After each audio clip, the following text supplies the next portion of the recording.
Okay, here's my philosophy section. So this is the antiquity section. I've got probably 10 times, well, maybe not quite 10, probably 6 or 7 or 8 times more books in philosophy than science. So starting at the far left there, it's just like a reference book, The Great Philosophers. So it gives about probably 5, 6 pages to each important one. Next is it's called Before Philosophy, and it's an edited work, so there's a whole bunch of different authors. I'll just show you the cover here. And it's supposed to be about um, the kinds of ideas and myths that were around before the ancient Greeks and even during the ancient Greeks. So I thought that might be interesting to read about. There's not going to be a lot of evidence. It's going to be a lot of speculation, but because there's not a lot of that stuff that survives, right? So here's a pretty famous historical event in philosophy: the trial of Socrates. Socrates was put to death by his fellow citizens. The democracy ruled and killed the majority, ruled and killed the minority, which was Socrates. And Socrates, there's some interesting dialogue that occurs with Socrates during the trial, and he even is a friend of his actually even comes and wants to take him away, and he argues that no, I can't leave. That would be unjust, and if I were to do that in my own favor, that would create an unjust society and stuff like that. So it's interesting. So he took the hemlock and died. So that's an interesting story to read. I'm trying to remember what there is parts of the Republic, which is written by Plato, which go through the trial, and I'm trying to remember what they're called, but now I can't think of it. I know one of them is the Apology, and there's a bunch of other ones. Now I can't think of them though, what they're actually called. But next is From Socrates to Sartre by T.Z. Levine. So that's just also a tour. So it's just a book about those other people. There's The Greek Philosophers by W.K.C. Guthrie. So that's also just about, well, the Greek philosophers, so I'm sure it's about Socrates, Plato, and Aristotle, and maybe the other ones as well. Here's an old binding book. It says here Plato, Epictetus, which is who is fairly religious, Marcus Aurelius. So that'll be his stuff in there, like the Meditations, for example, of Marcus Aurelius. There's Plato's Republic, of course. Here is, I think this is it here. I think this is the trial. Apology and Crito. I think this is the trial. Or I think this is the death of Socrates, but I'm pretty sure it is. Apology. One of them is when he's in jail. One of them is at the end of the trial. One of them is when he's in jail, and then one of them is the death scene.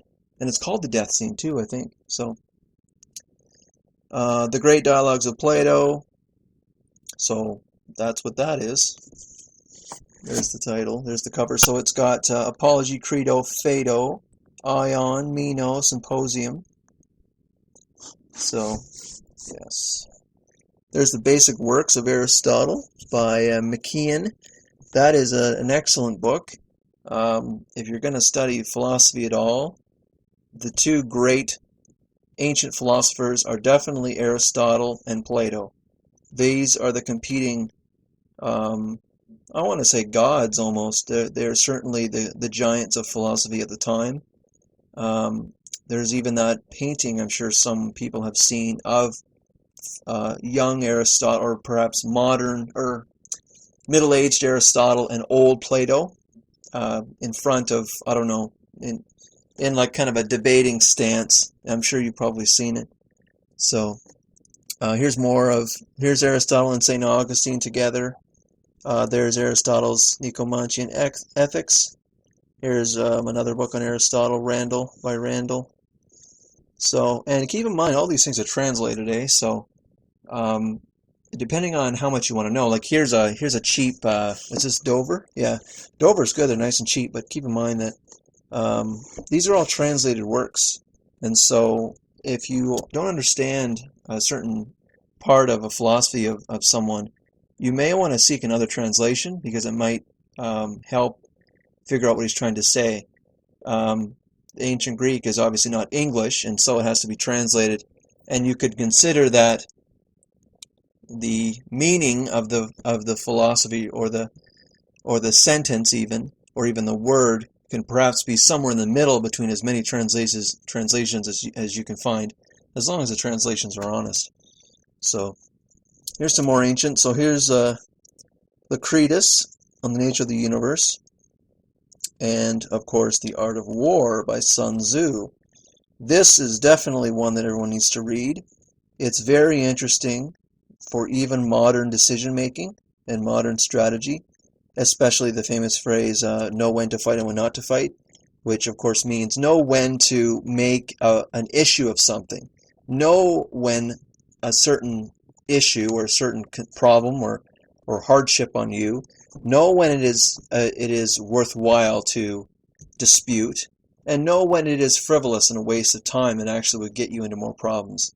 So this is definitely a good one to read. Treat this book as a great allusion to life. Obviously, the book is about war, but it need not be about it need not be interpreted as being about war. You can get some interesting stuff out of it. Okay, here's now not ancient philosophy, and then I'm fairly certain I have these in order of when they. I think it was birthday. I think I have these arranged in birthday. So St. Thomas Aquinas, of course, revived Aristotle. Without St. Thomas Aquinas, we may still be in the Dark Ages, but of course, there's no way to know that. It just someone else maybe would have discovered Aristotle, and then we'd be out of the Dark Ages. Here's the Essential Erasmus. This I have gotten recently, and I'm trying to remember now why I picked it up for a couple bucks in a used bookstore. I think he may have some interesting things to say, but now I can't think of why. I don't remember now.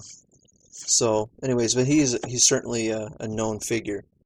Francis Bacon, got 2 books here. His essays, so this is a whole bunch of stuff, and then The Advancement of Learning. So certainly Francis Bacon was part of the Enlightenment and absolutely brought about more ways of thinking in science terms. So he certainly helped with that. Descartes also as well, in a lesser extent, but not a zero, not an irrelevant extent, also brought about that. So I certainly had to have a bit of them. There's also, here's just a collection book, so it says From Descartes to Locke. So here's Philosophers Speak for Themselves. So there's those guys. Here is On the Improvement of the Understanding of Spinoza. It's the only Spinoza book I have, actually. He is definitely a part of the Renaissance or Enlightenment, and certainly not a fan of religion. He was definitely criticized it during his time. Here's the Empiricists. So this is Locke, Berkeley, and Hume. There's Berkeley. Here's Hume, An Inquiry Concerning the Principles of Morals, and also just Hume's selections. Here's Kant. So Kant's Moral Philosophy, Prognomina to Any Future Metaphysics, and then the Basic Writings. This one I've gotten recently, the Basic Writings. I do need to go through a bit of Kant because he also is influential, although I know that much of his influence has been his critique of pure reason, and he certainly, I want to say he was a bit of a pushback from the Renaissance. He advocated for a space in which religion can still be relevant, and so he is certainly, I don't know if you would really call him a champion of the Renaissance, because I think that's probably contentious. I think he may have been a bit of a pushback. So there's Hegel. Hegel's is certainly religious. Hegel is the one of his major additions, I suppose, to philosophy is his conception of uniting yourself with the ultimate and that kind of stuff. So he's certainly on this mystic or religious realm. John Stuart Mill, of course, on liberty, and I've got his utilitarianism, and this one has a whole bunch of his stuff. He is certainly a good writer, although he kind of I don't want to say he screwed everything up, but he advocated for liberty because it made everything, it improved the world, or it through his utilitarianism, right? We have liberty is a good thing because everyone is better off, but if it ceased to be that everyone was better off with liberty, then what would he change his mind? So you have to be careful with the reason for why you advocate something. What is the principle you advocate it for? So really, John Stuart Mill shouldn't really be talking about on liberty. He should be talking about this is the best course to human happiness, or total human happiness. With liberty being, well, this is the best answer we have so far. But I don't think many who advocate liberty would take that line. They would say, oh, no, we start with the principle of freedom, human freedom. We don't start with the principle we want everyone to be happy. So I got to be careful with that in philosophy. You got to be careful with the principles behind people's views, what they really advocate for. So John Stuart Mill really advocated for utilitarianism, not liberty necessarily. Liberty was just a means. Okay. Oh, so here's William James, Essays on Pragmatism. I have another one of his books somewhere. Yeah, I don't know where that. I have another one of his books somewhere. It'll probably turn up. William James. So he's psychology a bit as well as pragmatism. Nietzsche. I've got quite a bit of Nietzsche. So I've got the basic writings up here, and I've got Beyond Good and Evil, The Birth of Tragedy and the Genealogy of Morals, Thus Spake Zarathustra, and then of course, I think this one's called The Essential Nietzsche, something like that. Oh, The Portable Nietzsche. Okay, so if you want to get all of Nietzsche's stuff, you pretty much only need The Portable Nietzsche and the basic writings of Nietzsche, and that has pretty much all of his stuff. But before I had these two, I had bought these ones for like $2 each at a used bookstore. This one I got online. This one's a Dover, so these are cheap and nice. I just finished Thus Spake Zarathustra today, actually. It's very good. A lot of it won't make sense to you if you have no other ideas of what Nietzsche is or does. In any case, I read it with no knowledge of Nietzsche other than a little bit of caricature and public nonsense that you hear about what Nietzsche is, like a nihilist or whatever. Nazi, someone who gave the Nazi their ideas or something like that, that stupidity. You need to really read the books before you criticize them. So Thus Spake Zarathustra is very poetic. It's written that way. It's a story, although there's all kinds of dialogue, but it's very good. And even if you don't have any other ideas of Nietzsche, I would go there and try it. This particular Dover actually at the back has notes, and it has chapter by chapter of someone explaining the essential meanings of the chapter or of the section. The sections are like 2 or 3 pages long, so there's all kinds of breaks in it. But it is very good. What can I say about Nietzsche? Nietzsche was all about the overman. From what I got from, I've only read Thus Spake Zarathustra and a little bit of this one, and a little bit of, he wrote an essay called Schopenhauer as Educator. I've read that. But my understanding of Nietzsche so far is that he is about human progress. He wants to bring on the overman, which is certainly in this book, or sometimes it's translated as a Superman, but it's not a comic hero. It just means the next coming of man. He took evolution to the next step. He said, yes, human beings have evolved, but we're not the last step. Then there is no perhaps the last step. That there's going to be something beyond us. And look how far we've come from barbarity and tribes and things like that. What more could we be? So that's the question he asks. And he's looking to bring on the overman. He's looking to take the good things out of humanity where he can find it, and to improve upon it, and to make the next coming, the next man, And so that's why and this is where the nihilist stuff comes from. That's why he wants to get rid of this is beyond good and evil, meaning let's go beyond good and evil. Let's surpass this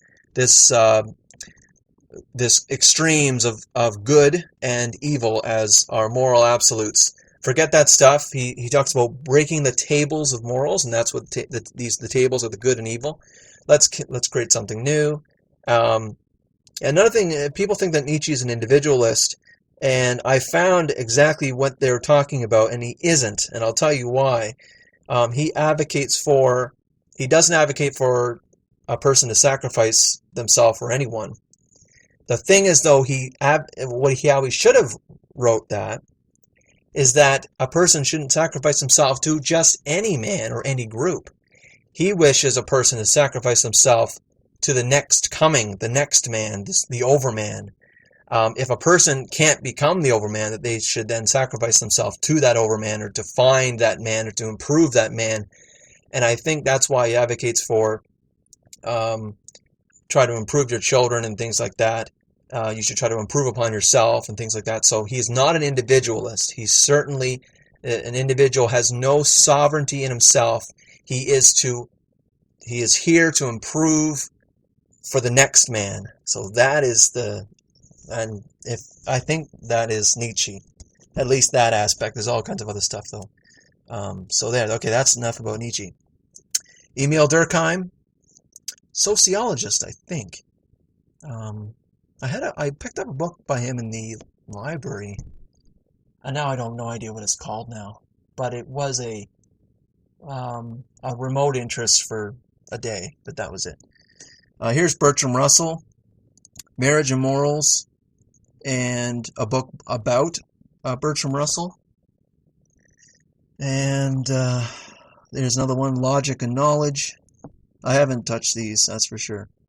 G.E. Moore's Principia Ethica, so that is fairly,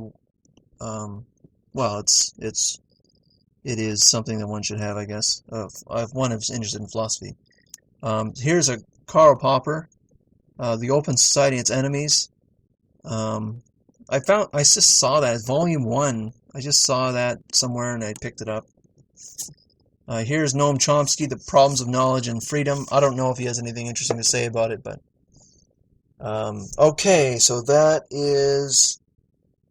I've got more, but that'll be for this video.